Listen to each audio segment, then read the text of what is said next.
Behind the closed doors of Mazda's heritage workshop, a legend is being brought back to life as the iconic four-rotor 787 is returning to the tarmac for the Mitty at Road Atlanta this April.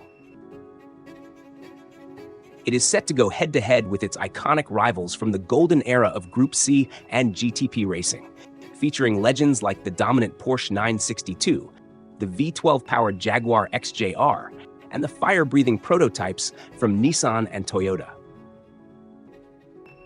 The race follows historic sports car racing regulations, meaning the car must be period correct and authentic to its original 1990s specifications.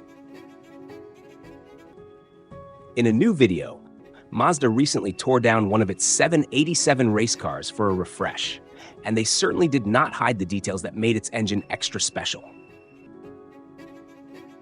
It shows the real engineering work behind the legend, including a full teardown, careful inspection, measuring housing wear, checking compression loss, and studying apex seal behavior so the engine can survive the brutal demands of a high-revving endurance machine. One of the greatest secrets hidden within this rebuild is the unique way the team measures wear. Unlike most engines where you look for expansion, the aluminum housings on these four-rotor monsters actually contract and shrink when they overheat.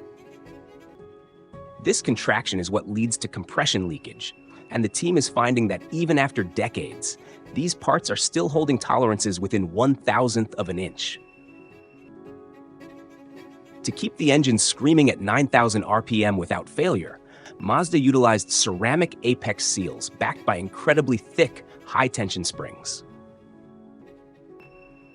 In a world moving towards silent electric power, Mazda is proving that their soul is still very much alive, fueled by gasoline, fire, and the most beautiful noise ever to grace a finish line.